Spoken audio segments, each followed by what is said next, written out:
रक्षाबंधन का समय था, कोपर में मेरी कथा थी, खेतड़ी नगर में। तो रक्षाबंधन के समय पर बहन बेटियां आती हैं, भाई के हाथ में उसने राखी बांधी। भाई ने अपनी बहन को कहा कि तुझे दक्षिणा है वो तेरी भाभी देगी। आजकल भैया लोगों की कम चलती है, भाभियों की ज़्यादा चलती है। यदि ज़्यादा दे दिया तो भी बेचारी की खैर नहीं है, तो उसने कहा कि वो तेरी भाभी देगी। तो उसकी भाभी बढ़िया सी साड़ी लेके आई, उसमें एक लिफाफा था और वह उसको देने लगी। तो उसकी आंख में आंसू आ गए, बहन की आंख में आंसू आ गए और उसने अपनी भाभी को कहा, भाभी आज मैं तुझसे साड़ी नहीं लूंगी, पैसा नहीं लूंगी। ईश्वर का दिया हुआ सब है मेरे पास, और बहुत ज्यादा कोई विशेष घर में नहीं थी वो, लेकिन संस्कार परिवार की बेटी है। आंख में आंसू आ गए, रो पड़ी, कहने लगी, भाभी पहले तू मुझसे त्रवाचा भर के आज मुझे वचन दे दे, जो मैं तुझसे मांगूंगी क्या वो तू दे देगी। उस भाभी ने अपनी ननद को कहा, हाँ दीदी आप बोलिए। उसने 3 बार कहा, जो तुम मांगोगी मैं वही दे दूंगी आज। तब वो रो पड़ी। उसने कहा, भाभी बाबूजी बहुत बूढ़े हो गए, वृद्ध हो गए, अब उनसे चला जाता नहीं, बैठा जाता नहीं। माँ को गए काफी समय हो गया है, अकेलेपन का एहसास करते हैं, उनका शरीर टूट चुका है। भाभी रक्षाबंधन के त्योहार पर तो दे सकती है, तो मुझे वचन दे दे, मेरे भैया को बाबूजी से कभी अलग मत करना, नहीं ये बच नहीं पाए। वो भाभी और ननद दोनों कितना रोए।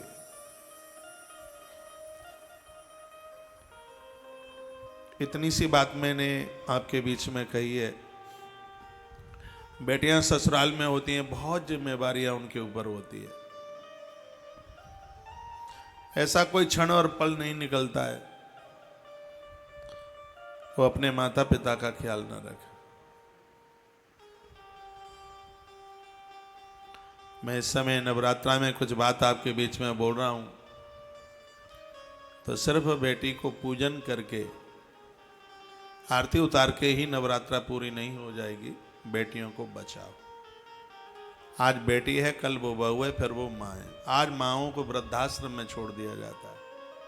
काहे की नवरात्रा है, तलाक हो रहे हैं, झगड़ालू परिवार उन देवियों को घर से निकाल देते हैं, बेचारी वो अपने पिता के घर बैठी। और एक बाप 10 हाथी पाल सकता है, एक बेटी को घर नहीं रख सकता। घर रख ही लेता तो बेटी को विवाह क्यों करता हुआ। जीवन के बहुत बड़े बड़े अपराध हैं, लेकिन इससे बड़ा अपराध नहीं है जो अपनी बहू को घर से निकाल करके उसे उसके पियर भेज देते हैं। वो अपनी राजी से चली जाए, मर्जी से चली जाए, बात अलग है, लेकिन उसके कारण आप मत बनिए, बिल्कुल भी। बहुत बड़ा अपराध होगा। नारी का आदर होना चाहिए, चाहे वो बेटी है, चाहे वो युवा किसी की पत्नी है। आपको क्या हमारी बात बुरी लग गई है? आप एकदम खड़े होकर चले हैं दीदी लोगों? अच्छा जल्दी में इसलिए।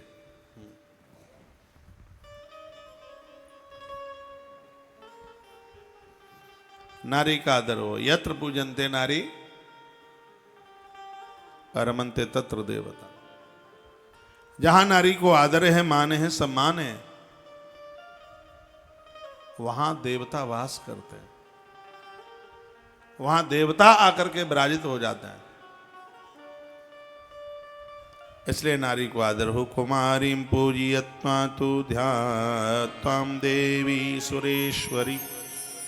सुरेश्वरी नाम यहाँ जगदम्बा का है, जो कन्या पूजन करके, उन्हें वंदन प्रणाम करके, उन्हें भोज्य पदार्थ खिला करके नवरात्रा में माँ की आराधना करते हैं, माँ उनको सब कुछ दे देती है, किसी भी चीज की कमी नहीं रहने देती।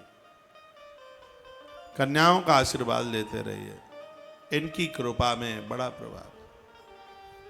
वो बेटी कोई जानकी ही तो है जिसकी वजह से परमात्मा महाराज जनक की देहली पर आ गए। वो बेटी पार्वती जिसकी वजह से महादेव इस देहली पर चल के आए। हमने तो यहां तक पढ़ा है कि जिनके घर में कन्या नहीं है तो पुण्यों में कमी है। पुण्यों में कमी होती है तो घर में कन्या का जन्म नहीं होता। हजार हजार यज्ञ करने का जो फल है वो एक कन्या को पालने पोषने का फल है। घर में 10 बच्चों को जन्म देकर उनका लालन पालन करके जो पुण्य कमाया जाता है, एक बेटी को जन्म देकर उतने पुण्य की कामना की जाती है। एक बेटी 10 पुत्रों के बराबर होती है। एक बेटी जिसने अपनी बेटी सामने वाले परिवार को दी है, उसके सगरे पुरखे उस बाप के ऋणी हो जाते हैं। वो बेटी जिस पिता की है उसको बहुत बड़ा दाता बताया गया। जीवन में दान बहुत है, एक ही दान तो ऐसा है जिसमें अहंकार नहीं होता, जिसमें आदमी रो रो के देता है, गिड़गिड़ा के देता है, धरती पर लेट करके देता है, उसका नाम है कन्यादान। वो बाप बड़ा भाग्यशाली है जिसने बेटी को जन्म दे करके और अपनी लली का कन्यादान किया है। बहुत बड़ा पिता है। हजारों हजारों यज्ञ करने का फल प्राप्त होता है जिसने बेटी का कन्यादान किया है। तो मैं इस नवरात्रा के पावन समय में माता कामाख्या के चरणों से पूरे देश को यह बात बोल रहा हूं कि बेटियों को जिंदा रहने दीजिए। देखो एक छोटी सी बच्ची अभी खड़े होके गई है, ये देखिए, इधर को लाइयो माता, ये बेटी, इसको एक गुड़िया, ये गुड़िया देखो, इधर आ, इधर इसके पास कितनी जिम्मेवारियां आएंगी, कितनी। इधर आ मेरे पास आ, आज इसका जन्मदिन है।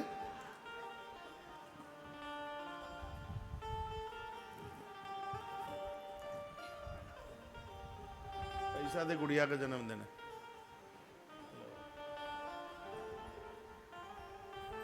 बेटिया का जन्मदिन है आज। क्या नाम है तेरा? अच्छा, चले इधर आ बेटा, इधर। मैंने पहन ली है, ठीक है, अब इसको पहनेगी गुड़िया।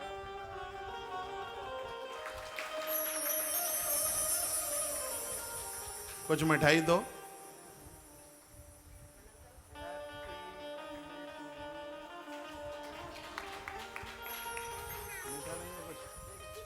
जय बेटा, इधर आ, इधर आ। टॉफी तो हमारे पास है नहीं तो केला खाएगी।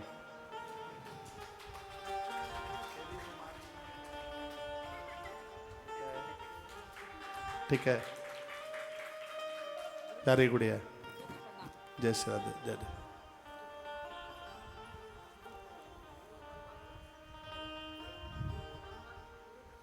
चलो फिर सुनेंगे, शाम को आना 8:30 बजे, ठीक है। बोलिए जगदम्बे मैया की जय हो, सांचे दरबार की जय हो। ये तो खड़े होकर के जा रही थी, हमने तो ऐसे ही बुला लिया उसे। जय जय श्री राधे, जय जय श्री राधे, श्री राधे श्याम। राजानुदासतां यान्ति राज्यश्रियमवाप्नुया। जो कन्याओं का बंधन पूजन करते हैं, राजा उन्हें कभी परेशान नहीं कर सकते। नहीं तो नेता लोग जिसको परेशान करें तो वो तो जीना बड़ा मुश्किल होता है। राजा की दास्ता से वो मुक्त हो जाते हैं। जो बेटियों का आदर करते हैं, मान करते हैं। मुख्य जजमान जी कहाँ गए? अच्छा, आप वहां बैठे हैं।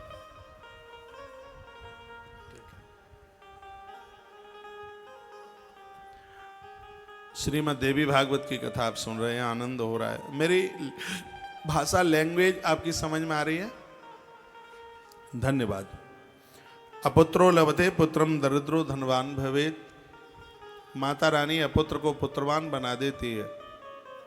निर्धन को धनवान बना देती है। रोगी रोगात प्रमुच्येता, जिनको रोग है, मैं एक उपाय बता देता हूं। एक कटोरी में गंगा जल रखिएगा, दुर्गा कवच का पाठ कीजिए और उसके तत्पश्चात वह जल पी लीजिए, आरोग्यता मिल जाएगी। मेरी बड़ी श्रद्धा है दुर्गा कवच के प्रति।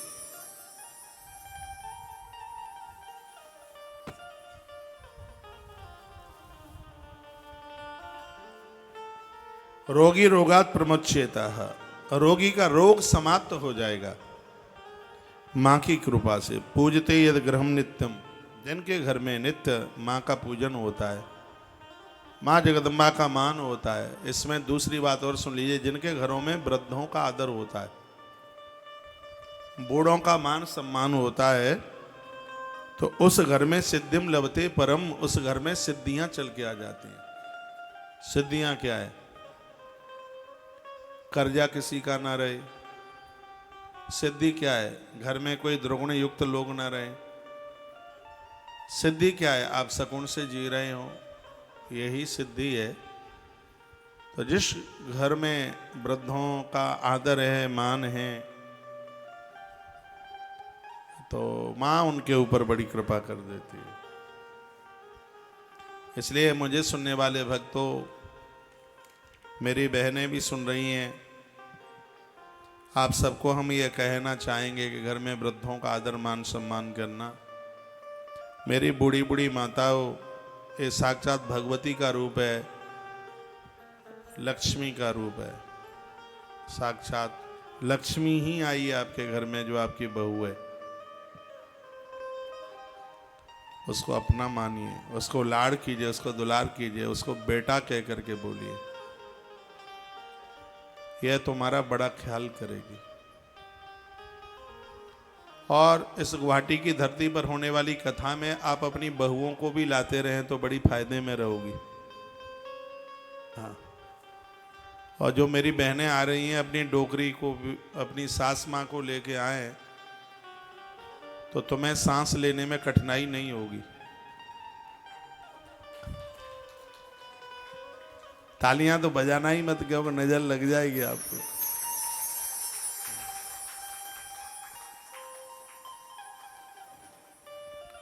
यदि कोई अपना रूठ करके कोई चला गया है, बेटा बहू कोई भी रूठ गया, पति रूठ गया, पत्नी रूठ गई, तो मां भगवती जगदम्बा की ऐसी बड़ी कृपा है कि जो रूठे हुए हैं वो सब मन जाते हैं, सब अपने हो जाते हैं। इसी संदर्भ में एक बड़ी सुंदर कथा है, सुन ले, सुना दूं, सुनिए। ऋषियों ने पूछा कि वसुदेव महाभाग कथम पुत्रमवाप्तवान् पर्शेन पुत्र कृष्णेन भ्रमतान्वेषति कथम।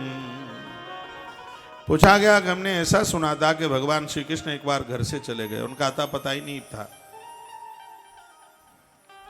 तो वसुदेव जी महाराज ने अपने खोए हुए पुत्र को कैसे प्राप्त किया?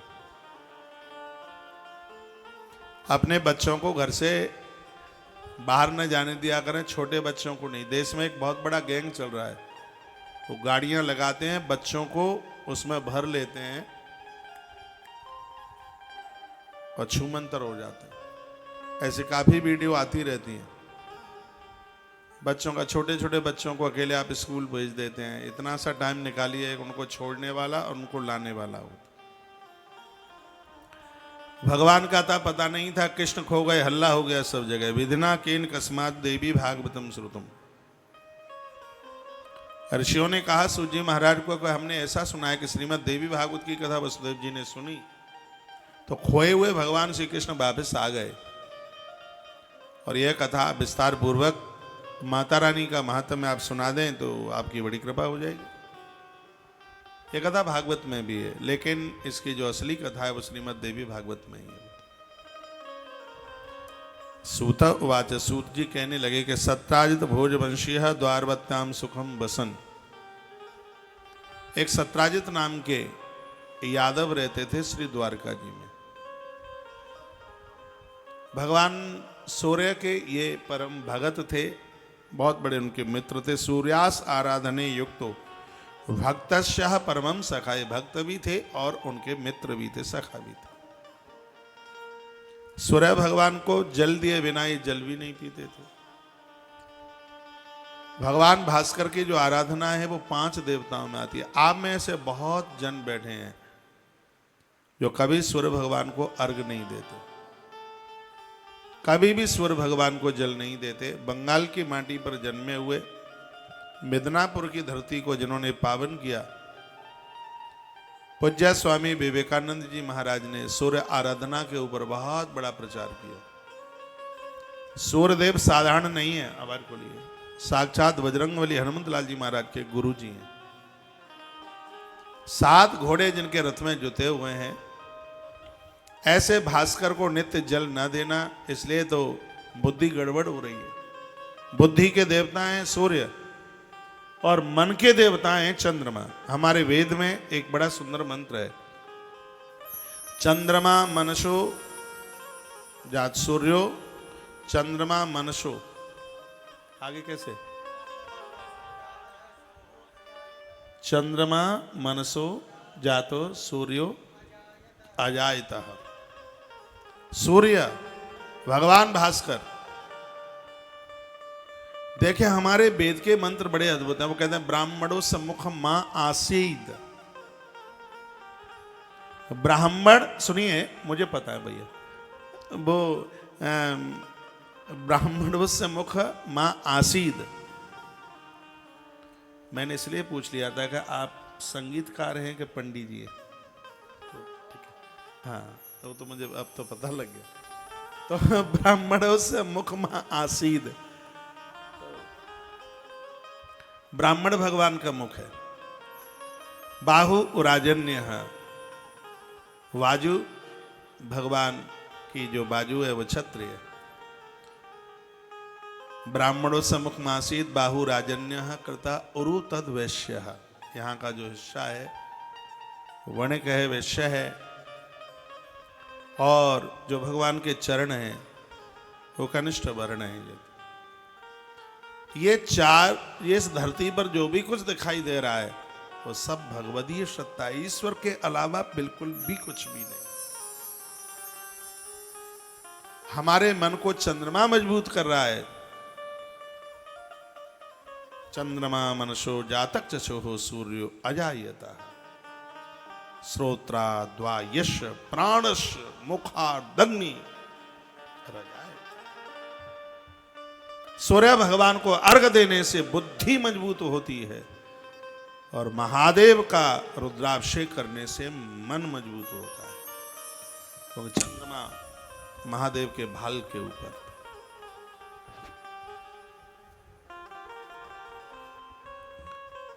सूर्य भगवान को नित्य अर्घ दीजिए। रुद्राष्टाध्यायी अध्याय नंबर 4 और श्लोक नंबर मंत्र नंबर लास्ट का है। आकृष्णेन रजसा वर्तमानो निवेशेन मृतम मर्तन चरणेन सविता रथेना देवो याति भुवनानि पश्य। जैसे भगवान भास्कर प्रकट होते हैं, पूरे अंधकार को छिन्न भिन्न कर देते हैं, सूर्य भगवान को अंजलि देने वाले व्यक्ति की बुद्धि को भगवान ऐसे ही कर देते हैं। वह बुद्धि अज्ञान के अंधकार को छिन्न भिन्न कर देती है, खत्म कर देती है। पंचदेव उपासना में भगवान सूर्य का नाम आता है। आदि देव नमस्तोभ्यम प्रसीद मम भास्कर, दिवाकर नमस्तोभ्यम प्रभाकर नमस्तुते। भगवान भास्कर कृपा कर दें तो क्या ना दे दें। सूर्य भगवान को अर्घ दीजिए। अपने बच्चों से 1 लोटिया पानी ताम्र पात्र में जल भरिए, बच्चों के हाथ में दीजिए। बच्चों से सूर्य भगवान को अर्घ दिलाइए, बुद्धि का विकास होगा। सूर्य भगवान को अर्घ देने से माथे में दर्द नहीं होता। एक दर्द होता है जिसको आधा सीसी का दर्द, जो आधी खोपरिया में होता है, बहुत ज्यादा दुखता है, और इस बीमारी को खत्म करने के लिए भगवान भास्कर को अर्घ दिया जाता है, लाल फूल चढ़ाया जाता है। सूर्य भगवान को कभी अकौआ का फूल नहीं चढ़ता। गणेश को तुलसी नहीं चढ़ती, जगदम्बे माता को दूर्वा नहीं चढ़ती, दूब नहीं चढ़ती, दुर्गा मां को दूर्वा नहीं, गणेश जी को तुलसी नहीं, सूर्य भगवान को कभी आक का फूल नहीं चढ़ता, पानी में डूबा हुआ फूल टपकता हुआ किसी भी देवी देवता को नहीं चढ़ता, दिए से कभी अगरबत्ती नहीं जलाई जाती, यज्ञ के अभिषेक को छोड़ करके पत्नी को पूजा में कभी वामांग में नहीं बिठाया जाता। शिगरा पूजा पाठ यही सब धर्म कर्म सब उसका पुण्य फल लुप्त हो जाएगा, जानकार ब्राह्मणों को पता होता है।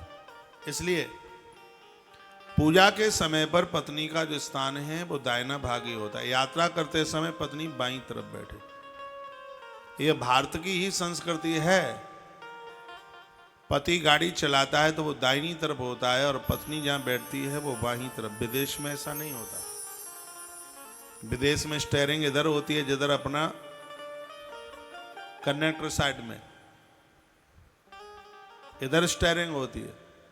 लेकिन नियम यह है कि यात्रा के समय पर पति दाहिनी तरफ होता है, पत्नी बाईं तरफ होती है, और सोते समय भी पति दाहिनी तरफ होता है और पत्नी बाईं तरफ होती है।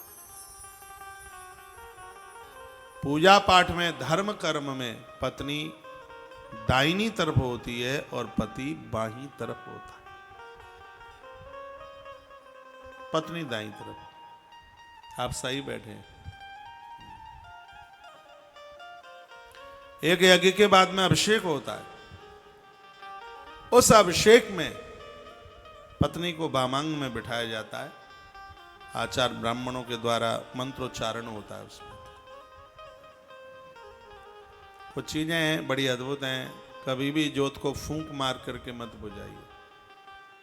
सुबह की जली हुई जोत, दिया जिसमें आपने आरती कर रखी है, उसको द्वारा से मन जलाइए, उसको शाम को उसको बदल दीजिए, उसको अलग कर दीजिए। चौमुखा दिया जब जलाया जाता है, चौमुखा दिए में बत्ती लंबी होती है। बच्चों के लिए काजल बनाया जाता है तो गोल बत्ती पर नहीं, जो लंबी बत्ती होती है, उस लंबी बत्ती का उतरा हुआ काजल आंखों के लिए वरदान है, फायदा करता है। किन्हीं की नजर वगैरह उतारनी होती है तो उसमें लंबी बत्ती ही उसमें जलाई जाती है। कुछ चीजें देवी भागवत में लिखा है जिसको जमीन पर नहीं रखा जाता। जपने वाली माला धरती पर नहीं रखी जाती, किताब धरती पर नहीं रखी जाती, शंख धरती पर नहीं रखा जाता। इसलिए इन सब चीजों को बहुत मर्यादित रूप से इनको सब अपनाने की जरूरत होती है। एक बार जयकारा लगाइए, बोलो तो वत्सल भगवान की जय हो, श्री हनुमंत बलवंत महाराज की जय हो। जय जय श्री राधे श्री राधे श्री राधे श्याम।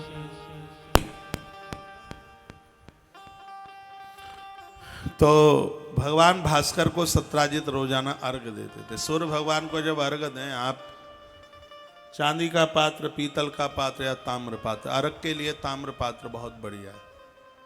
इसमें गंगा जल डालें, गौ माता का कच्चा दूध डालें। कच्चा डालिए, पका हुआ डाल दिया, डालते ही पॉइजन बन जाएगा। ताम्र पात्र में किसी भी देवता को गर्म दूध प्रयोग में मिलाने के लिए नहीं लिया जाता। उसको कच्चा दूध उसमें डालिए, लाल फूल डालिए, दूर्वा डालिए, उसमें श्वेत तिल डालिए, सफेद तिल, और ऐसी जगह पर अर्घ दीजिए जहां किसी के पाम बाम न पड़े। पानी कहीं नाली नूलियों में न बहे। बहुत लोग तुलसी के गरुआ में सूर्य भगवान को अर्घ देते हैं, वो बिल्कुल ठीक नहीं है। कुछ नहीं आपको मिलता है तो एक परात रख लें, उसमें सूर्य भगवान को अर्घ दें, और फिर वह जल पेड़ पौधों में, तुलसी को छोड़कर और किसी पेड़ पौधों में, भगवान का नहाने का जल भी तुलसी में नहीं डाला जाता। यानी कि ठाकुर जी को नहलाए और जा करके उसमें नहीं, बिल्कुल तुलसी सूख जाएगी। कुछ कारणों की वजह से घर में तुलसी सूखती है। और तुलसी का सूखना बिल्कुल ठीक नहीं है। जिस घर में नारियां ऋतुकाल की मर्यादा का पालन नहीं करती, ऋतु धर्म का पालन नहीं करती, उस घर की तुलसी सूख जाती है। जिस घर से आने वाले अतिथि भूखे चले जाते हैं, उस घर की तुलसी सूख जाती है। जिस घर में देवियों का अपमान होता है, नारी का अपमान होता है, उस घर की तुलसी सूख जाती है। जो बेटियों का धन खाते हैं, उस घर की तुलसी सूख जाती है। ब्रह्म वैवर्त पुराण में और भी काफी बातों का वर्णन किया है। तुलसी का हरा भरा रहना ये घर परिवार के लिए बहुत ज़्यादा शुभ है। और हरिवंश पुराण में लिखा है कि जिसने तुलसी सालराम भगवान का विवाह किया, उसे हजारों कन्याओं का विवाह करने का फल प्राप्त हो जाता है। तुलसी के बिना घर वैष्णवी कहाँ वैष्णव है। मत्स्य पुराण में वर्णन है कि किसी के घर में यदि वास्तु दोष है, उसके आंगन में यदि तुलसी की पूजा होती है, जिस घर में तुलसी माता की पूजा होती है, उस घर में किसी भी प्रकार का दोष नहीं रहता। गरुड़ पुराण में वर्णन है कि यदि किसी व्यक्ति के प्राण निकल रहे हैं और उसके ऊपर तुलसी की छाया पड़ जाए, तो यम के दूत आए हुए वापस चले जाते हैं। यम के आए हुए दूत वापस चले जाते हैं। और जिसके ऊपर तुलसी की छाया पड़ गई है, गंगाजल के साथ मुख में तुलसी पत्र चला गया है, ऐसे जीव को लेने के लिए भगवान के गरुण देव चल के आते हैं। भगवान गरुण देवता उस जीव को लेकर के जाते हैं। ऐसा हमारे ग्रंथों में वर्णन है। तुलसी की बहुत बड़ी महिमा है। तो सूर्य भगवान के परम मित्र भी हैं और भक्त भी हैं, जिनका नाम है सत्राजित। सूर्य आराधने युक्तो भक्त परमा सखा, परम मित्र है, परम सखा। इन्होंने क्या दिया? तस्मय प्रीतश भगवान समंतकः मणिम ददौ। सूर्य भगवान ने प्रसन्न होकर उन्हें एक ऐसी मणि दे दी जो रोजाना सोना देती है, स्वर्ण देती है। 60 भार सोना देती है। एक भार में 20 किलो होता है, तो 60 भार में कितना हो गया? 1200 किलो। और आज के समय में किसी को ऐसी मणि मिल जावे जो 1 टन 200 किलो सोना देती हो। अरे भैया ऐसी मणि मिल जाएगा 200 ग्राम सोना, अरे 20 ही ग्राम रोज दे, तो किसी को छोड़ेगा बिना उत्पात किए हुए? धन आया ये बड़ी बात नहीं है। बड़ी बात तो तब है जब धन मेहनत से आया हो। जो चीज कठिनाई से मिलती है वो टिकाऊ होती है। जो ऐसे ही मिल जाती है फ्री फंड में, तो चोरी का माल मोरी में, नानी का पैसा, पानी का पैसा, पानी का, नानी का। अब बहुत इस बात को जब सुनते हैं तो उन्हें बड़ा बेकार सा लगता है कि नानी का पैसा कैसे? मामा होता है। फिर भी वो ससुराल वाले इतना जोर दे देते हैं कि मुकदमा दायर कर देती है वो दीदी। हाँ, पापा की प्रॉपर्टी पर वो पैसे के लिए लड़ाइयां झगड़ा होता है। नारी का सबसे बड़ा रूप, ईश्वर भी नारी को वंदना करता है, प्रणाम करता है। क्यों? ये अपना अधिकार छोड़ करके अपनी ससुराल चली जाती है। इससे बड़ा त्यागी नहीं है कोई दूसरा। उसके ससुराल वालों को जोर देना ही नहीं चाहिए कि तू अपने पियर से ये ला, ये ला, ये ला, ये ला। उसको पूरा इतना परेशान करते रहते। बड़ा मुश्किल हो, जो ज्यादा पैसा वाले उनकी भूख ज्यादा है, और उसको गालियां सुनाते रहेंगे, टंच करते रहेंगे। करवा चौथ नहीं आई, अरे बगल वाली रामकली दीदी के यहाँ ऐसे ऐसे बड़े बड़े टोकरा भर के आए। ये जिंदगी भर अंतिम श्वास तक करवा चौथ की भूखी रहती है। गनगौर नहीं आई, अरे वो फलाने की सुमन की बहू के यहां से क्विंटलों माला आया है, क्विंटलों माला है। ये डोकरियों के पास और कोई काम ही नहीं है। सास क्या बनी? ब्रह्मा जी का तख्ता हिला दिया इन्होंने।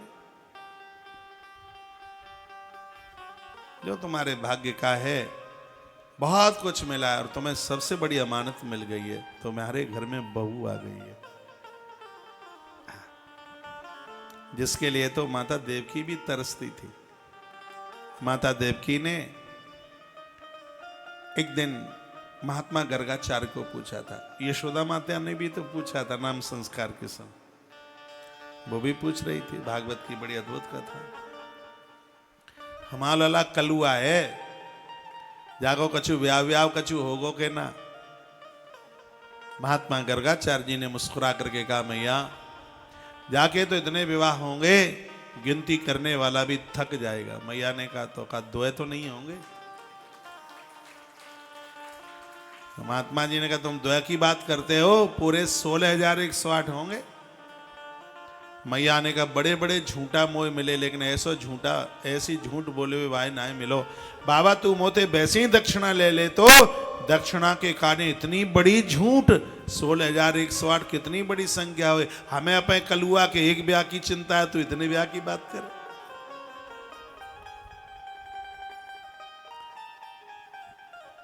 एक बार जयकारा लगाइए, बोलो बांके बिहारी लाल की जय हो। बहुओं की इतनी चाहत होती है, अब बहू आएगी, बेटा 22 का हो गया, बहू आएगी, बहू आएगी, बहू आएगी। चैन बहन नहीं, ये डोकरियां पहन दी, सब संभाल के जेवर रख दिया, बहू आएगी, बहू आएगी, बहू आएगी। और बहू आई, बहुएं भी पहले आती हैं शुरू में तो बड़ी सीधी होती हैं, ऐसा लगता है ब्रह्मा ने इतनी बढ़िया सीधी दूसरी बनाई ही नहीं। सुबह जागेगी तो पाम छुएगी, नहा के आएगी तो पाम छुएगी, नाश्ता करेगी तो पाम छुएगी, दोपहर में फिर पाम छुएगी, 2 बजे सोने को जाएगी तो पाम छुएगी, 4:30 बजे फिर निकल के आएगी तो पाम छुएगी, शाम को भोजन करने के तत्पश्चात फिर पाम छुएगी, फिर रात को सोने को जाएगी। तो दिन में 25 बार पाम छू लेती है, पहली बार आती है तब। और यदि लास्ट तक ऐसा ही करता रहे तो सतयुग ही उतर के आ जाए, लेकिन होता नहीं है। पहली बार आई 25 बार, दूसरी बार आई तो 50% की कटौती 12 बार, तीसरी बार आई तो 5 बार, चौथी बार आई तो 2 बार, 7वीं 8वीं बार आई तो 1 बार छू लेती है। और 10वीं 12वीं बार बात आई तो बार आई तो पाम तो छोड़िए, वो आपकी शकल देखने को तैयार हो जाए वही बहुत है। और होता यही है। इस धरती की हर नारी अपनी सास मां की ऋणी इसलिए है, इसने तुम्हारे पति को 9 महीना पेट में रखकर 22 साल पाल करके और हाल तुम्हारी झोली में डाल दिया।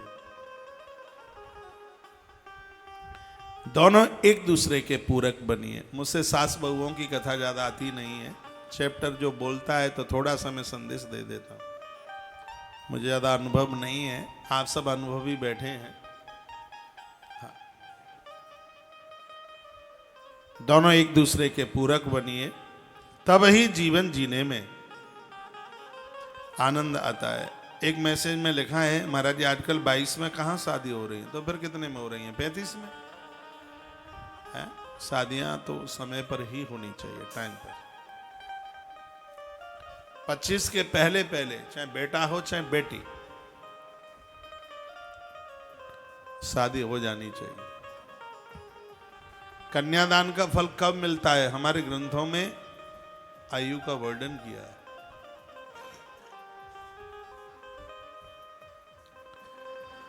बोलिए भक्तो वत्सल भगवान की जय हो। श्री हनुमान जी महाराज की जय हो। जय जय श्री राधे जय जय, श्री राधे जय जय। श्री राधे श्याम। एक ऐसी मणि सत्राजित को मिल गई जो रोजाना सोना देती थी, स्वर्ण। सोना बहुत पावन होता है, पवित्र होता है। ऐसा सोना है जो हवा में पवित्र हो जाता है। भगवान इस धरती पर किसी भी नारी को ऐसा ना रखे जिसके पास में थोड़ा बहुत सोना ना हो। सूतक पातक में भी अपवित्रता से बचाता है सोना। कोई कितना भी करोड़पति हो, कमर के नीचे सोना नहीं पहना जाता। ये नहीं कि सोने की चप्पल पहन लें, सोने के बिछुआ पहन लें, नहीं। स्वर्ण में नारायण का रूप है और चांदी में नारायणी लक्ष्मी का रूप है। 12 दानों में से स्वर्ण दान को माना। आप बेटी को विवाह करते हैं, खूब दान दहेज सब कुछ देते हैं। यदि आपने बेटी को स्वर्ण और चांदी और वस्त्र, ये 3 चीजें सुन लीजिए, सोना चांदी और कपड़ा नहीं दिया तो आप बहुत बड़ी भूल कर गए। उस कन्यादान का पूर्ण रूप से फल तभी मिलता है जब तीनों चीजें हो, सोना भी, चांदी भी और वस्त्र। वस्त्र जो आपने दिया है, इससे उस बेटी के कुनबे की उम्र बढ़ेगी, आयु बढ़ेगी। स्वर्ण के दान से भगवती सत्तास घर में रहेगी। चांदी का दान गरीबी का नाश करता है। एक एक चीज का वर्णन किया गया है। तो स्वर्ण तो बड़ा अद्भुत है। यह मणि रोजाना सोना देती थी। सतम विब्रण मणिम कंठे द्वारका या जगामह। एक दिन गले में इस मणि को बांध करके सत्राजित भगवान के यहां चले गए। सब लोगों को लगा और ये सूर्य भगवान आए, सूर्य भगवान आए, सबता नहीं शुभो वाला सत्राजित मणिना। ज्वलम उसमें से चमक आ रही थी, दमक रही थी वो। भगवान ने कहा सब बैठिए। सूर्य भगवान ने ही हमारे काका जी हैं, चाचा जी हैं सत्राजित, बैठने को जगह दी। कृष्ण ने बड़ा आदर किया और उसके तत्पश्चात कहा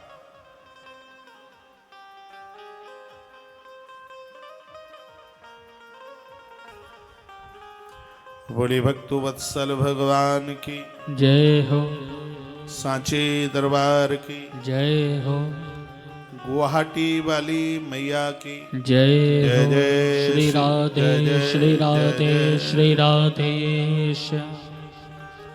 सा याचत्व। भगवान ने याचना की, भगवान ने मांगा, सत्राजित से मांगा और कहा यह मणि द्वारका के खजाने में रख दो, जिससे द्वारका के लोगों का सब लालन पालन चलता रहेगा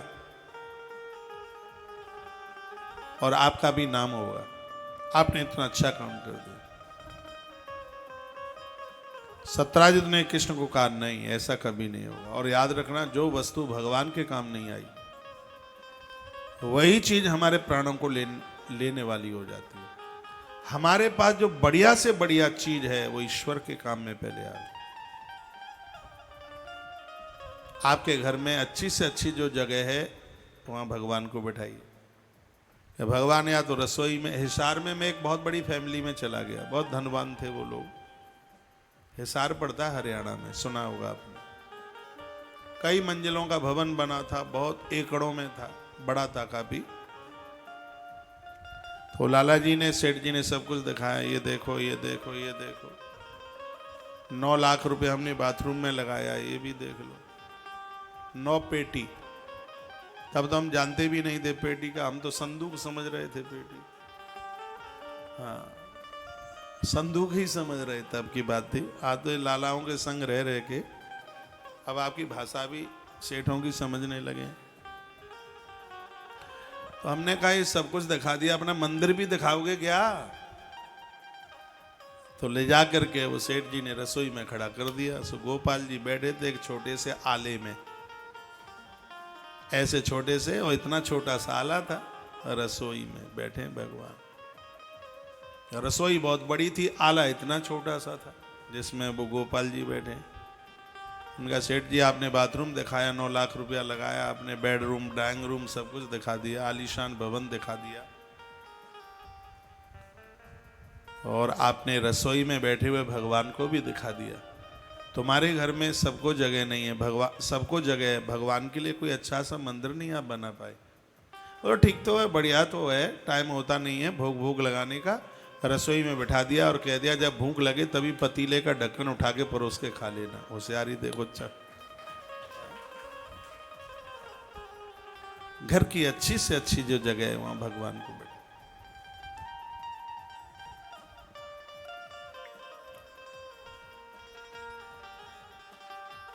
ऐसी जगह पर लोग आए, हमारे संस्कारों का पता हमारे मंदिर से लग जाता। जिसके घर में मंदिर नहीं है उसको 4 धाम की यात्रा का कुछ नहीं मिलता। आप लहसुन प्याज खाते हैं, मेरे कहने से छोड़ थोड़ी ही दोगे, अब खाते हैं तो खाते हैं, बुरा नहीं है। खुश हो गए ना, इतना कह दिया तो प्रसन्न हो गए, अब तो खूब प्याज के पकौड़े खाएंगे। हमारे ग्रंथों में लहसुन प्याज का विरोध है, आयुर्वेद में है ये। मैंने तो जीवन में कभी खाया नहीं है। इसमें आलस्य, इसमें प्रमाद, इसमें चिड़चिड़ापन है, और एक साधक के जीवन में ये सब चीजें नहीं होनी चाहिए, इसलिए उसे मना किया। तो दोपहर की जो रसोई है वो आपके घर धोकर साफ सुथरा करके और बढ़िया तरह से शुद्धता के साथ दोपहर की रसोई बनाइए और ठाकुर जी का भोग लगाइए। 3 चीजें उसके घर से कभी नहीं जाती जिसके घर में नित्य भगवान का भोग लगता है। बताऊं? ठीक बैठ, दूर होकर बैठ। एक तो उस घर की शांति नहीं जाती कहीं, एक घर का समर्पण नहीं जाता कहीं, और एक घर का संतोष नहीं जाता कहीं। जिसके घर में नित्य भगवान को भोग लगता है। देखो रामायण की चौपाई देखिए, आनंद आएगा। राम जी ने पूछा, गुरुजी हम कहां रहे? महर्षि वाल्मीकि जी को। उन्होंने कहा, जिनके घर में रोजाना तुम्हारा भोग लगा करके ही लोग भोजन करते हैं, उस घर को शांति रूपी सीता और समर्पण के प्रतीक लक्ष्मण के सहित वहीं बैठना, उस घर को छोड़ के मन जाना कहीं। तुम ही निवेदित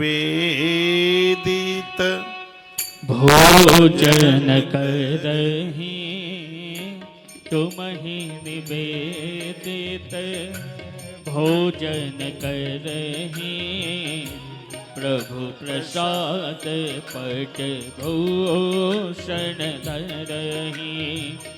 तुम ही निवेदित भोजन करहि, प्रभु प्रसाद पट भूषण धरहि। तुम ही निवेदित भोजन करहि, प्रभु प्रसाद पट भूषण धरहि। तुम ही निवेदित भोजन करहि, प्रभु प्रसाद पट भूषण धरहि। तुम्हें निवेदित, तुम्हारा भोग लगा करके जो भोजन करते हैं, प्रभु प्रसाद पट भूषण धरई। पट कहते हैं पर्दा लगा लीजिए। पर्दा नहीं है मंदिर में तो आंख बंद कर ले। मंदिर में पर्दे की बड़ी महिमा है। बिहारी जी के मंदिर में और भी मंदिरों में आप देखते हैं तो उसमें पर्दा होता है। भूषण क्या है? तुलसी का पत्र। कोई भी देवी देवता हो, तुलसी सबके भोग में चलती है। तुलसी गणेश पर नहीं चढ़ती, लेकिन भोग में डाली जाती है। तुलसी उसमें डालिए। तांबे का एक छोटा सा पात्र रखिए, उसमें उपला जलाइए, कंडा, चम्मच से घी डाल दिए उसमें आग अग्नि प्रज्वलित कीजिए, ज्योत ऊपर निकल करके आएगी। श्याम बाबा के दरबार में आप गए हो, ज्योत जलती है, उसके ऊपर आहुतियां डाली जाती है, उसको घी डाला जाता है। गिदी, गोला, उसके छोटे छोटे टुकड़े अग्नि में जलाने से इससे श्री बढ़ती है, संपत्ति बढ़ती है, कंगाली खत्म होती है। नारियल का, गिदी का छोटा छोटा टुकड़ा बनाकर उस पर जलाया जाता है। लेकिन मैं कुछ और बात बता रहा हूं आपको। घर में जब दोपहर की आप रसोई बनती है तो उसको अग्यारी, प्राणाय स्वा, व्यानाय स्वा, समानाय स्वा, उदानाय स्वा, आहुतियां 5 डाल दीजिए। श्राद्ध में पितरपक्ष में है तो कुछ पूर्वजों के लिए, पितरों के लिए भी डाल दीजिए। आप कहोगे और दिनों में जरूरी नहीं है। बिल्कुल जरूरी नहीं है। क्यों जरूरी नहीं है?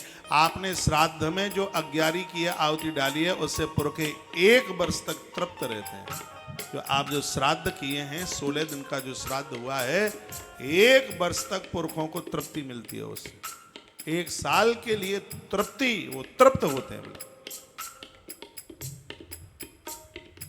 अग्यारी के ऊपर, आग के ऊपर पूर्वजों के लिए 5 आहुति उसमें आप डाल दें। 1 आध रोटी गौ माता को निकालिए। आवाज कम हो गई, आवाज बढ़ाएं। जो थाली में आपने भोग लगाया है, सब्जी सब्जी में डाल दीजिए, रोटी रोटी में मिला दीजिए, फिर पूरा परिवार उसके प्रसाद को पावे। आप अपने घर की रौनक देखिए, महिमा देखिए, विशेषता देखिए, घर में आनंद देखिए। आप मेरे निवेदन पर ही करके देखिए। मंत्र नहीं आता है, वैसे मंत्र है, वेद का मंत्र है, नाभ्याशीदं तदिच्छुगुम शिष्णु दोहु। अब संस्कृत का मंत्र तो आपसे कहां से आएगा? रामायण की चौपाई याद आप कर सकते हैं। तुम ही निवेदित भोजन करहि, तुम ही निवेदित भोजन करहि, प्रभु प्रसाद पट भूषण करहि, तुम ही निवेदित भोजन करहि, प्रभु प्रसाद पट भूषण करहि, तुम ही निवेदित भोजन करहि, प्रभु प्रसाद पट भूषण करहि। ये महर्षि वाल्मीकि जी ने कहा था, जो जिन घरों में आपका भोग लगता है उस घर को छोड़ के आप नहीं जाएगा। भले ही अयोध्या रहना भूल जाएं, लेकिन उस घर में भगवान की सत्ता कभी दूर न हो। जिस घर में भगवान को नित्य भोग लगता है तो रोजाना भोग लगाइए। मेरा आग्रह पूर्वक निवेदन है, क्योंकि आपकी तरक्की हो तभी तो धर्म कर्म बढ़ेगा। आपकी तरक्की नहीं होगी, दुकानें खूब नहीं चलेंगी, तो गाय की सेवा कैसे होगी, यज्ञ हवन कैसे होंगे, धर्मशालाएं कैसे बनेंगी, अस्पताल कैसे बनेंगे? ये तो तभी तो होगा। हम द्वार कथा में प्रार्थना करके कहते हैं, हे प्रभु इस कथा में जो भी आए, जिनको एक एक मकान है उनको चार चार हो जाए, जिनको एक एक दुकान है उनको डबल ट्रिपल हो जाए।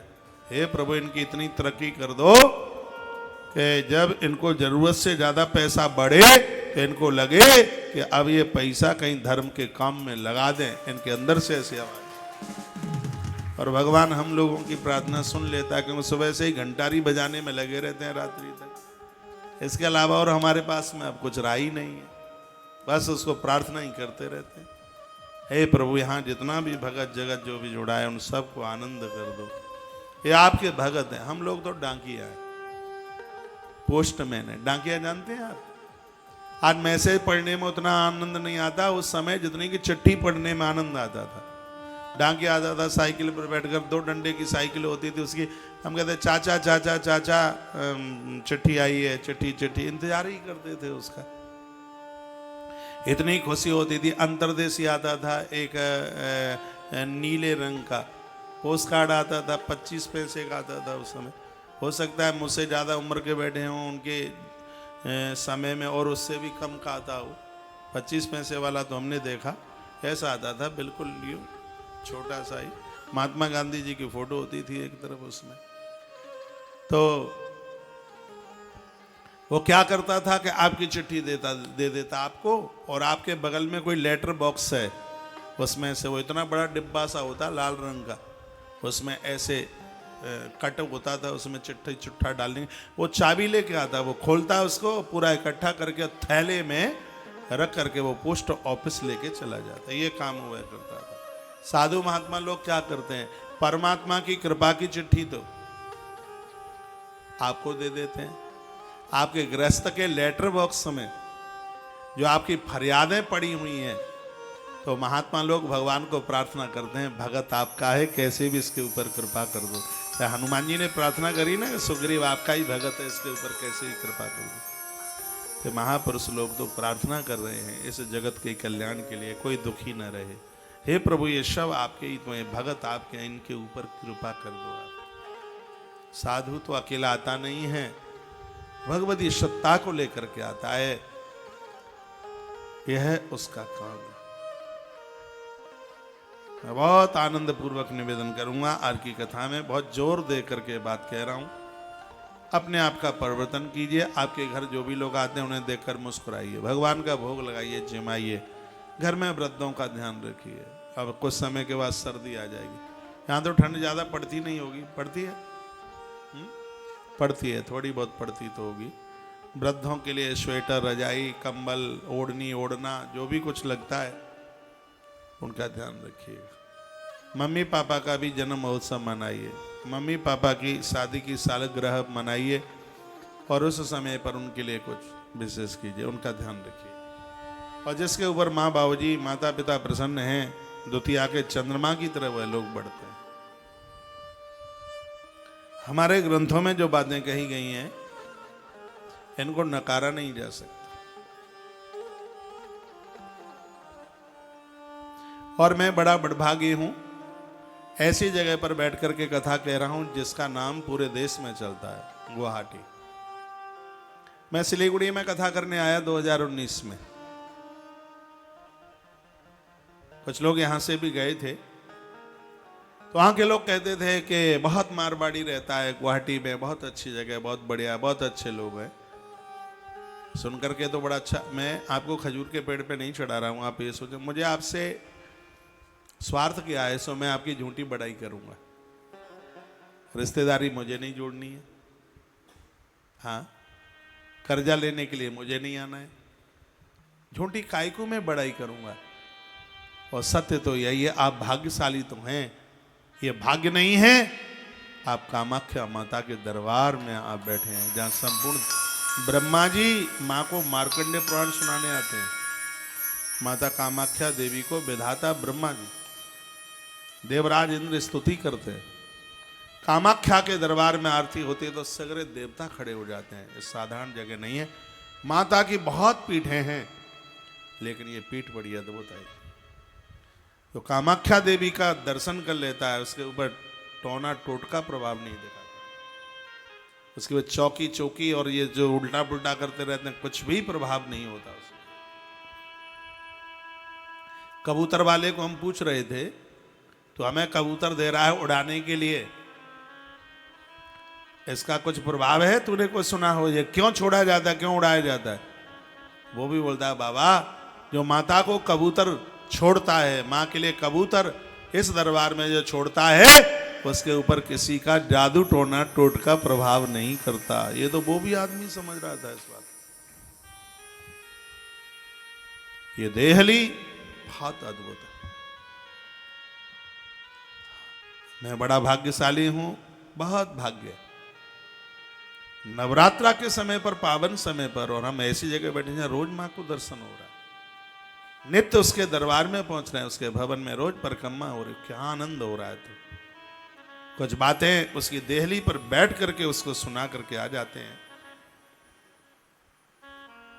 इतने दुर्गा सप्तशती के पाठ उसके लिए 250 पाठ रोज समर्पित हो रहे हैं। यह उसकी कृपा ही है, उसकी कृपा नहीं है तो और क्या है। मैं कहूंगा आपके पास कितना भी काम हो, आपके पास बिल्कुल भी टाइम ना हो, तो भी 5 तारीख तक इस परिसर में पहुंच करके कथा सुनना। आपके पास रोटी भोटी सब बनाने के लिए सब समय होगा, पैसा पैसा कमाने के लिए सब टाइम होगा, लेकिन कौशिक महाराज की कथा सुनने के लिए ये द्वारा समय नहीं होगा गुवाहाटी की धरती पर। क्योंकि मैं द्वारा कथा करने को लौटता ही नहीं हूं किसी जगह पर बहुत जल्दी। 10 साल तक की तो गारंटी है, नहीं लौट पाऊंगा। 10 साल आगे का पता नहीं है। बुला तो आप लेंगे लेकिन आना संभव होगा नहीं, क्योंकि कैंसर हॉस्पिटल के लिए हम पूरे देश में कथा कहने को निकले। इतना बड़ा काम श्री वृंदावन की धरती पर हो रहा है। कभी आप वृंदावन आते हैं तो एक बार तुलसीवन आश्रम जरूर पधारिए। हमारे यहाँ की गाय देखें आप, आपने पूरे देश में गैया देखी है, लेकिन एक बार हमारे यहाँ की भी गौ माता देखे, मुस्कुरा रही है। इतनी बड़ी बीमारी फैली है और ये इतने आनंद की बात है, तुलसी तपोवन गौशाला में इकलौती गाय भी खत्म नहीं हुई। जब यह बीमारी आई हम पहले से ही सचेत हो गए। हमारे यहाँ नीम की पत्तियों के द्वारा पानी गरम गरम करके गायों को पहले से नहलाना शुरू कर दिया।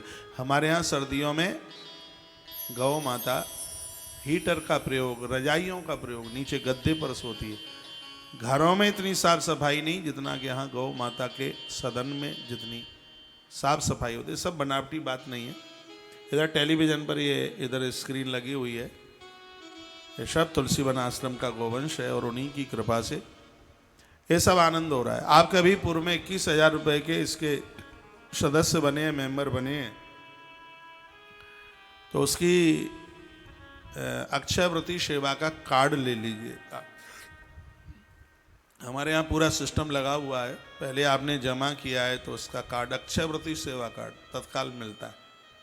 कभी भी हमारे कुंभ के समय पर और आश्रम में आप आते हैं तो ये कार्ड बहुत वैल्यू रखता है, बहुत महिमा ये रखता है। तो ये तत्काल यह उपलब्ध है।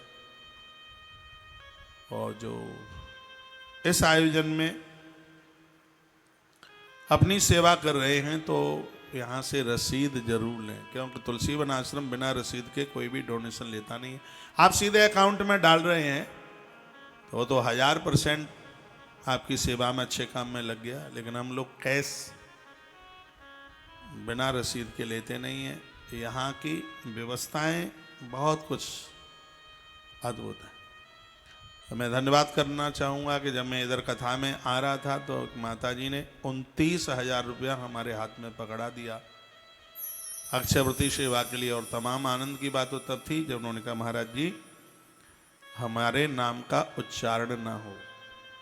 मुझे घर में तो कोई दिक्कत नहीं है, लेकिन और सुनने वाले लोगों को खुशी नहीं होती, और ये बड़ी दिक्कत की बात है। कुछ लोग कर नहीं सकते हैं और दूसरे करते हैं तो उनके पेट में दर्द होता है, और ऐसा दर्द होता है कि चूर्ण लेकर के भी ठीक नहीं होता। उनको इतनी दिक्कत, उन्हें इतनी परेशानी होती है।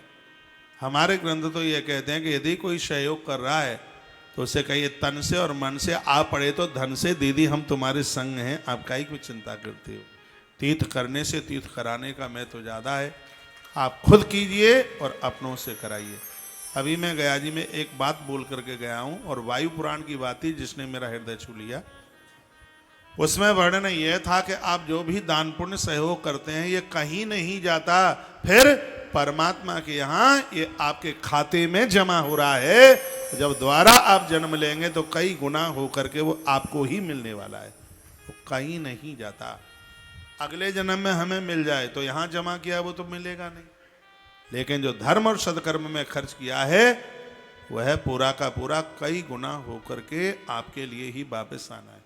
जो वानप्रस्थी जीवन है, 2-4 साल के ही जो मेहमान है, अपने बच्चों के लिए, परिवार के लिए बहुत कुछ किया, इतना दिया है। अगले जन्म में भी आप माला माल हो, अच्छी जगह पर जन्म हो, सब आनंद हो, उसके लिए इन हाथों से धर्म सदकर्म करके जाना। पानी बाड़े नाव में, घर में बाड़े दाम, दोनों हाथ उलीचना, यही सज्जन का काम। ईश्वर ने कृपा करी और है तो उसको जरूर अच्छी जगह खर्च करना। तुलसी वन आश्रम, और ये मैं बहुत आनंद के साथ कह रहा हूँ, हर व्यक्ति को एक शौक सा है। मुझे खाने का तो है नहीं, मैं तो अन्न खाता नहीं हूँ। दूध से बड़ा अद्भुत काम चलता है माँ की कृपा से। जहाँ जाता हूँ वहाँ मैया कृपा कर ही देती है, व्यवस्था कर देती है, लेकिन जिमाने का, खिलाने का मन में बड़ा जज्बा है और हृदय में बहुत ज़्यादा उत्साह है, बहुत ज़्यादा। तुलसी वन आश्रम की रसोई ने आज बहुत बड़ा फैलाया है। कई हजारों लोग भोजन करते हैं। हमारे यहाँ इतने ग्वारियाँ, इतने बरकर काम करने वाले, यहाँ से मंडला तक गौशाला मध्य प्रदेश में भी है। गौ माता के लिए विशेष काम किया जा रहा। कितने लोग, एक एक ग्वारिया के 5-5 तो मेंबर हैं वहाँ पर।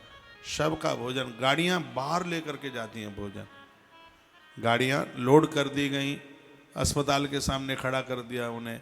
ऐसे ऐसे जगह पर जहाँ लोग पैसा खर्च करके होटल इत्यादि पर वो भोजन नहीं कर सकते, तो यह कार्य आश्रम कर रहा है। हृदय से मैं एक बात जो अभी तक मैंने बोली नहीं है, जब से तुलसी वन आश्रम ने भोजन की गाड़ियाँ चलाई हैं और आश्रम की रसोई को दीवाल से बाहर किया है, विस्तार किया है, तब से आश्रम की इतनी तरक्की, इतनी बरकत हो रही है तो उसको शब्दों में बयानित नहीं किया जा सकता। हमारे हर रोज का दिन सुबह भोर का निकला हुआ एक नया आनंद के साथ में भोर का सूर्यदेव निकलता है। ये आप जितनी भी आप टेलीविज़न पर ये तस्वीरें आप देखते हैं, ये सब सेवाएं तुलसी वन आश्रम की ये सेवाएं। गाड़ियां दौड़ रही हैं, गुरुकुल चल रहा है, छोटे छोटे बच्चे, गुरुकुल के छोटे छोटे नन्हे चुलबुले से बच्चे, और इनको निशुल्क विद्या अध्ययन पढ़ाई लिखाई। उनको तो बस अंडरवियर और बनियान, यहाँ के तो वो भी उतरवा दिया, आश्रम के सब वस्त्र सब कपड़े, पढ़ाई लिखाई। आप देखते हैं घर में 2 बच्चों को पढ़ाना, और आज की महंगाई में कितना कठिन काम है, लेकिन तुलसी वन आश्रम का यह भाग्य है। तुलसी वन आश्रम हर वर्ष सैकड़ों बच्चों को नए एडमिशन करके विद्या प्रदानित करता है। हम लोगों की यही जिंदगी है, यही जीवन है। कोई डाल रहे है उसमें? हाँ, मेरे मोबाइल में क्यों नहीं दिख रहा है? इन सेवा कार्यों से आप जरूर जुड़िएगा।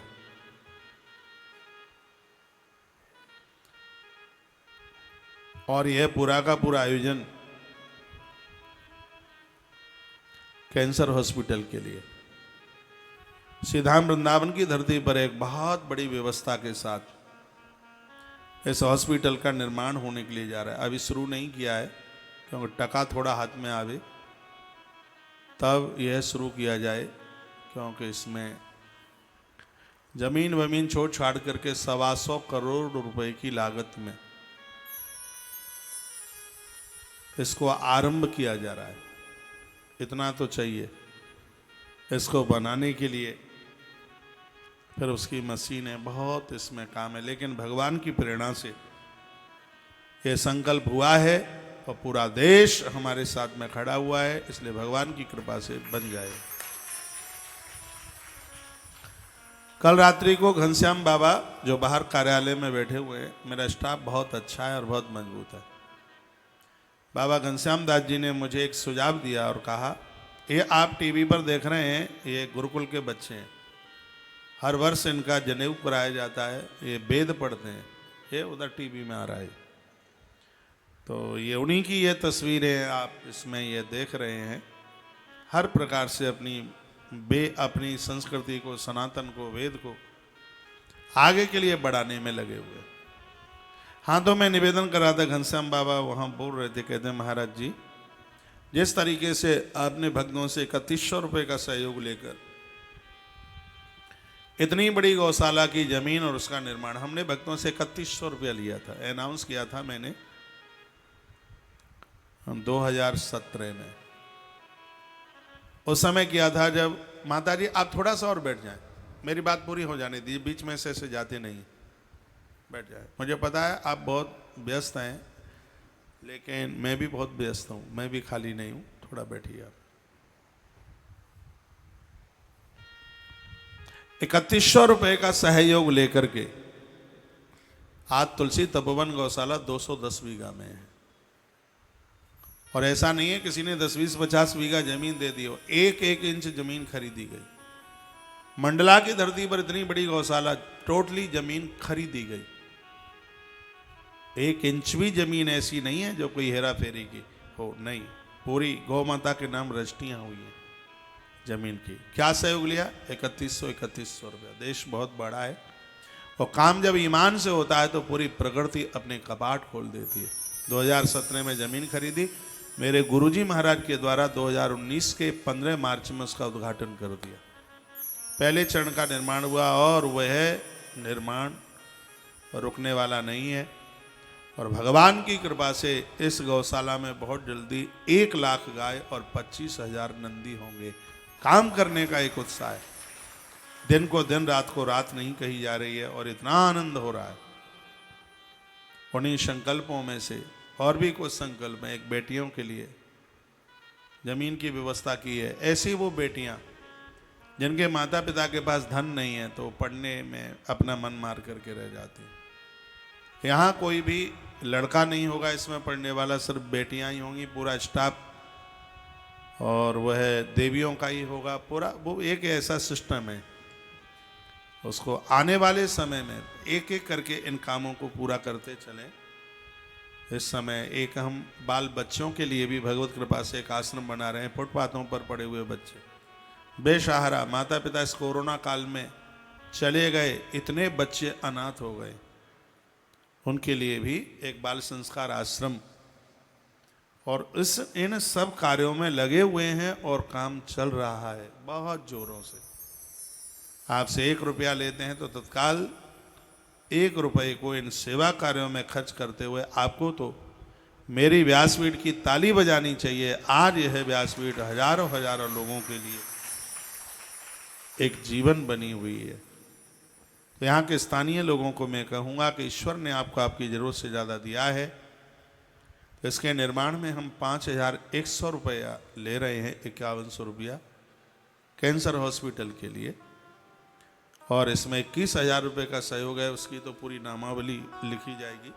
1.25 लाख रुपए के इसमें हम ट्रस्टी बना रहे हैं। इस समय टीवी पर आप एक ऐसी जगह देख रहे हैं जहाँ हमने वृद्ध माताओं के लिए कृष्णाश्रय की स्थापना की जा रही है। इस समय टीवी पर जो तस्वीरें आप देख रहे हैं, एक ही आश्रम इतना बड़ा लंबी चौड़ी जगह में 1000 कमरे यहाँ इस स्थान पर बन रहे हैं। 1000 कमरा मायना रखता है। और ऐसे वृद्ध जन माता पिता जहाँ अकेलेपन का एहसास कर रहे हैं, उनको यहाँ रहने का सौभाग्य, बांके बिहारी जी के चरणों में अपना जीवन बिताने का सौभाग्य प्राप्त होगा। कमरे निर्माण के लिए 3,51,000 रुपया यहाँ लिया जा रहा है। साल में जब भी आप वृंदावन आते हैं आपको वहाँ आवास मिलेगा। आज वृंदावन में बड़ा महंगा है, 5,000 रुपये में भी कमरा समय पर वहाँ मिलता नहीं है। इन्हीं सब बातों को सोच विचार करके एक इतनी बड़ी नींव रख दी है, और ये भी कार्य बड़ी जोरी से, पुरानी तस्वीर आप देख रहे हैं, काम बहुत जोरों शोरों से चल रहा है। अपने पूर्वजों के निमित्त किसी भी प्रकार से नवरात्रा के पावन समय पर आप जो भी कुछ कर पाते हैं अवश्य में कीजिए, जरूर कीजिएगा। एक बार ये गरा लगाइए, बोलो बांके बिहारी लाल की जय हो, सांचे दरबार की जय हो। जय जय श्री राधे।